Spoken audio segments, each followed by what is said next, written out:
Benim için главный жасаған жұмышым трейдинг. Трейдингте шығарбаймын. Себебі мен көріп атам.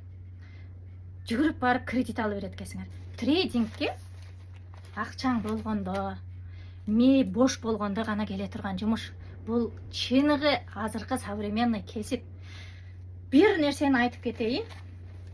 Кыргызстанда трейдинг окутуп аткандарды мен мамлекетке кайрылып кетет элем, ушуларды текшеришиңер керек экен.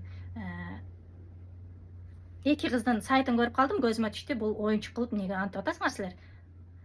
3 жыл, 4 жылдык стажы болмоюнча окутпагыла. Кече 6 ай мурун окуган адамдар ушу эме трейдинг окутуп атат. Бул жерде өтө чоң акча менен окутулат. $1000 деген дагы чоң акча да. Мынтип столовойдо отуруп алдым да. Мен неменин акчасын төлөдүм деп шинтип чыгарып атасыңар кыздар. Бул силер элди кызыктырып атасыңар да, бул вообще оңой профессия эмес го. Эч кандай графикти карабадың, анализ деген жоксуң, новости окуган жоксуң. Кантип туруп азыр согуш убагында сен трейдингди ушундай оңой кылып көрсөтүп атасың? Мен деген трейдингдеги трейдерлерде калчылдап отурган убакта азыр Трамп эмне деп коет экен, согуш кантет экен, Россия эмне кылып берет экен, Индия эмне дейт экен, ушуну карап отурабыз. Силер жөн эле мынтип чай ичип атып, анан 3000 болду, анан ментип төлөп койдум кылып атасыңар. Тебе просто повезло. Бир сделкаңгачы. Андай кылбагыла. Бул өтө ката кылып атасыңар. Бул трейдингке акыл бош болуш керек. Финансы бош болуш керек. Биз дагы кечирээк келип калдык. Себеби биздин дагы акчабыз татыш эле, башка эле. Ошол убактарда эч качан трейдинг кыла албайсың адам. Себеби киргенде эле уже азарт ойгонот сенде. Мындай кыла койсом муну алам, мындай кыла койсом квартплатымды төлөйм, муну карызымды берем деген түшүнүгү бар болсо, чыкпай отура бересиң трейдингден, минуска кетесиң сөзсүз. Өтө туура эмес информация таратып атасыңар. Анан бул трейдинг 3 жыл, 4 жыл, 5 жылда кадимки университетте окугандай, анан калтырбай ошондо дагы күнүнө 10 саат, кеми 4-5 саат убактың кеткенде анан трейдер болуп даярдаласың. Силер кандай кылып окутуп жүрүп атасыңар? Бул өтө грубый нарушение кылып атасыңар. Мен азыр жазгандарын көрсөткүм келбей атат. Трейдингде эмне болгондорун жазып атышат да мага. Силер окуткула, чынын айтып, бул өтө көп убакытта келесиңер, көп акча сарпталып анан кийин келесиңер деп окуткула. Жалган сүйлөбөгүлө. Себеби трейдингде, трейдингди кичине билип алган адам көбүрөөк акчаны эметейин дейсиң, бирок силер оюнчук кылып көрсөтүп атасыңар го бул трейдингде.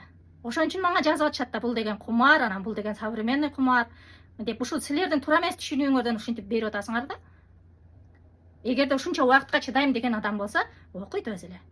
Ошол силер окуткандын, мына менин сөзүм калп дей турган болсоңор, окуткан окуучуларыңардын 80% эмес, 90% кредит алып кирди силерге. Билип атасыңарбы ошону?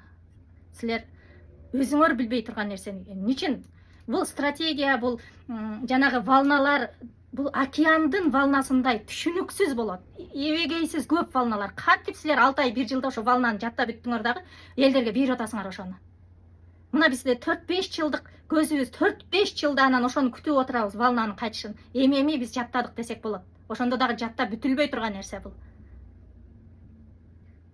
Мага өтө көп болуп кетти трейдингден азап чеккендер. Ошон үчүн туура эмес маалымат берип атасыңар. Дагы компьютердин үстүнө халал деп жазып алсыңар да. Халал харамы жок мунун.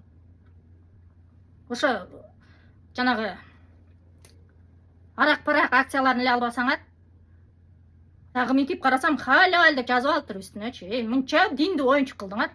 Бизде дин оюнчук болуп кетти чындыгында. Ошондой. Просто жиним келип кетти, себеби өтө көп алдангандар жазып атат мага. Эже трейдингден ушундай болуп калды, мага акча берип туруңчу деп атышат да. Трейдингке акчаң жокпу, даяр эмессиңби, запас акчаң жокпу, келбе. Кадимки университетте кембагал болобуз го. Университетте кембагал болгондой кел булга. Кембагал боло келечекте 5 жылдан кийин диплом алгандан кийин, анан дагы бир жерге кирип стажировкадан кийин, стаж менен анан акча келип баштайт го. Анан эмне үчүн трейдингди бул профессия? Трейдингди вообще итбекер кылып көрсөтүп эме кылып атасыңар, жалган айтып атасыңар. Мени көрүп аткан окуучулар болсо, башында окуганыңар туура эле, бирок айтып аткан сөздөр жалган. Буну 3 жылсыз кеми, ошондо дагы ушундай мен өзүмө ушундай дисциплинага бекмин. Мына 5 убак намазга кандай бек болушат ошолор дисциплинированный адамдар. Мына ошондой дисциплинаң болсо, анан кийин трейдингке келгин деп айтамын.